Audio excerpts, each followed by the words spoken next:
Hello everyone, मी वैशाली स्वयंपाकघरमध्ये तुमचं पुन्हा एकदा खूप मनापासून स्वागत आहे। आज वैशाली स्वयंपाकघरमध्ये खूप दिवसानंतर मी रेसिपी शूट करत आहे। बरेच दिवस झाले मी रेसिपी शूट केली नव्हती आणि त्यामुळेच आज मला मस्तपैकी पालक सूप असा करावासा वाटला, म्हणून म्हणलं चला आता रेसिपी शूट करूया। चला तर मग बघूया कशी बनवायची पालक सूप याची रेसिपी। सगळ्यात आधी इथे मी अर्धी जुडी पालक घेतलेला आहे। स्वच्छ त्याची पाने मी इथे निवडून घेतलेली आहेत आणि आता ती पाने चिरून घ्यायची आहेत आणि आपल्याला इथे ब्लांच करण्यासाठी ठेवून घ्यायची आहेत। व्यवस्थित आपल्याला ते उकडून घ्यायचे आहेत। तुम्ही बघू शकता इथे मी एक टोप ठेवलेला आहे आणि त्या टोपामध्ये मी सगळ्यात आधी पाणी इथे मी 2 ते 3 ग्लास इथे उकळण्यासाठी ठेवलेला आहे। त्यामध्ये मी थोडंसं मीठ घातलेलं आहे आणि आता त्याला पूर्ण उकळी जेव्हा येईल त्याच वेळेस आपल्याला चिरून घेतलेला हा पालक आणि इथे एक टोमॅटो मी घेतलेला आहे तो आपल्याला त्याच्यामध्ये घालायचा आहे। कारण आपण जेव्हा उकळी आल्यानंतर आपण त्याच्यामध्ये पालक घालतो तेव्हा ते व्यवस्थित त्याची उकडण्याची प्रक्रिया सुरू होते आणि त्याच्या आधी जर का आपण पालक घातला आणि मग पाणी घातलं तर त्यानंतर ना पालक उकडण्यासाठी वेळ लागतो आणि त्याचा कलर बदलू लागतो। त्यामुळे उकळत्या पाण्यामध्ये जेव्हा आपण पालक टाकतो तेव्हा तो पटकन ब्लांच होतो आणि व्यवस्थित आपला पालक 3 ते 4 मिनिटं आपल्याला उकडून घ्यायचा आहे। त्यानंतर इथे मी थंड पाणी घेतलेलं आहे आणि लगेचच आपल्याला थंड पाण्यामध्ये हा उकडून घेतलेला पालक आणि टोमॅटो यामध्ये घालायचा आहे, कारण की थंड पाण्यामध्ये घातल्यानंतर पालक शिजण्याची जी प्रक्रिया आहे ती तिथे थांबून जाते आणि व्यवस्थित असा त्याचा कलर सुद्धा हिरवागार राहतो। आता पालक आणि टोमॅटो आपल्याला मिक्सरला बारीक अशी प्युरी करून घ्यायची आहे आणि ती प्युरी जी केलेली आहे ती आपल्याला आता इथे गाळून घ्यायची आहे। प्युरी इथे गाळून झालेली आहे। आता मी पुन्हा एकदा गॅसवरती टोप ठेवलेला आहे।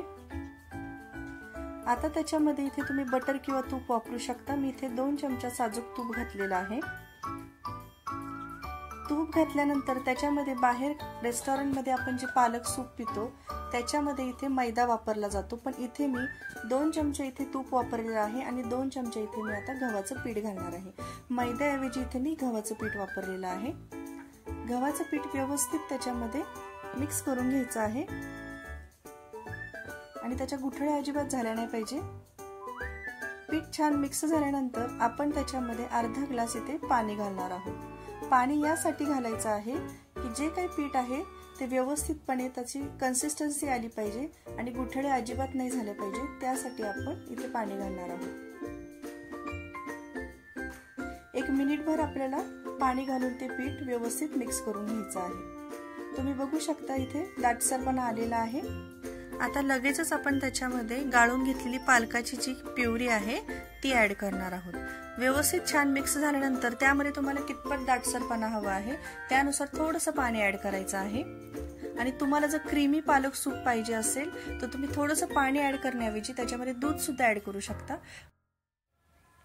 व्यवस्थित आता इथे मिक्स करून झाल्यानंतर याच्यामध्ये बारीक चिरून घेतलेला लसूण मी इथे ऍड केलेला आहे। 3 ते 4 लसणाच्या कळ्या आहेत ते मी बारीक अशा व्यवस्थित चिरून याच्यामध्ये ऍड केलेला आहे। खूप सुंदर असा त्याचा फ्लेवर येतो। आता याच्यामध्ये उकळी आल्यानंतर थोडंसं मीठ घालायचं आहे चवीप्रमाणे आणि त्यानंतर थोडीशी चिमूटभर अशी साखर घालायची आहे आणि मस्तपैकी इथे 4 ते 5 मिनिटं आपल्याला हा पालकचा जो सूप आहे तो उकळून घ्यायचा आहे। तुम्ही बघू शकता आपल्या इथे पालक सूप तयार झालेला आहे। चला तर मग आपण इथे सर्विंग करूया। छान असा पालक सूप इथे तयार झालेला आहे। पावसाळ्यामध्ये लहानांपासून ते मोठ्यांपर्यंत ही रेसिपी सगळ्यांनाच आवडणार आहे, कारण खूप हेल्दी आणि खूप टेस्टी ही रेसिपी तयार होते आणि एकदम कमी वेळात तयार होते। इथे मी पालकचा सूप सर्व केलेला आहे, त्यामध्ये थोडंसं मी इथे लिंबू पिळलेला आहे आणि वरून आता इथे काळी मिरी पूड इथे मी भुरभुरून घेतलेली आहे। सगळ्यांनी ही रेसिपी नक्की ट्राय करून बघा आणि तुम्हाला जर ही रेसिपी आवडली असेल तर प्लीज लाईक, शेअर आणि सबस्क्राईब करा। चला तर मग भेटूया आपण अशाच नवीन रेसिपीमध्ये। थँक्यू।